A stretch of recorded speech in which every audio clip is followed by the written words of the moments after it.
ఉజ్జయిని మహాంకాళి అమ్మవారిని దర్శించడం ఫ్యామిలీతోని చాలా సంతోషంగా అనిపించింది. రాష్ట్ర ప్రజలు, నగర ప్రజలు సుఖ సంతోషంతోని సురక్షితంగా ఆరోగ్యంగా ఉండాలని చెప్పి వేడుకోవడం జరిగింది.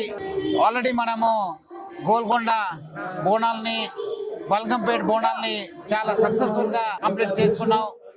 ఈరోజు ఇక్కడ ఉజ్జయిని మహాంకాళి బోనాలు, తర్వాత లాల్ దర్వాజా బోనాలు, ఇక్కడ డీసీపీ సికింద్రాబాద్ రక్షిత నేతృత్వంలో దాదాపు 2500 మంది సిబ్బందితోని చాలా ఒక గట్టి బందోబస్తు ఏర్పాటు చేయడం జరుగుతుంది. అట్లానే మనము traffic, C teams, crime teams అందరు కూడా కోఆర్డినేషన్ చేసి, అట్లానే మన డిఫరెంట్ స్టేక్ హోల్డర్స్ అయిన జిహెచ్ఎంసీ, ఎండోమెంట్స్ వాళ్ళతో కూడా కోఆర్డినేట్ చేసి ప్రజలకి ఎటువంటి ఇబ్బంది లేకుండా బందోబస్తు చేయడం జరిగింది. మొదటిసారిగా ఏఐ టెక్నాలజీ వాడుకొని ఇక్కడ వచ్చే ఒక పిక్ పాకెట్స్ కావచ్చు, చైన్ స్నేచర్స్ కావచ్చు, అట్లానే ప్రజలకు ఎటువంటి ఇబ్బంది కాకుండా మన భక్తుల్ని ఎక్కడెక్కడ రష్ కావడం జరుగుతుంది, ఎక్కడెక్కడ ఇబ్బంది ఉంటుంది అనేది పైన కూడా చాలా నిరంతరంగా ఒక కంట్రోల్ రూమ్ ని ఏర్పాటు చేసి మనము పర్యవేక్షణ చేయడం జరుగుతుంది.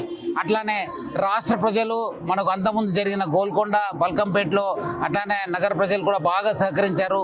వచ్చే ఈ రోజు ఈ ఒక బోనాలకి మన లాల్ దర్వాజా బోనాలు కూడా సహకరిస్తారని చెప్పి ఆశిస్తున్నాను.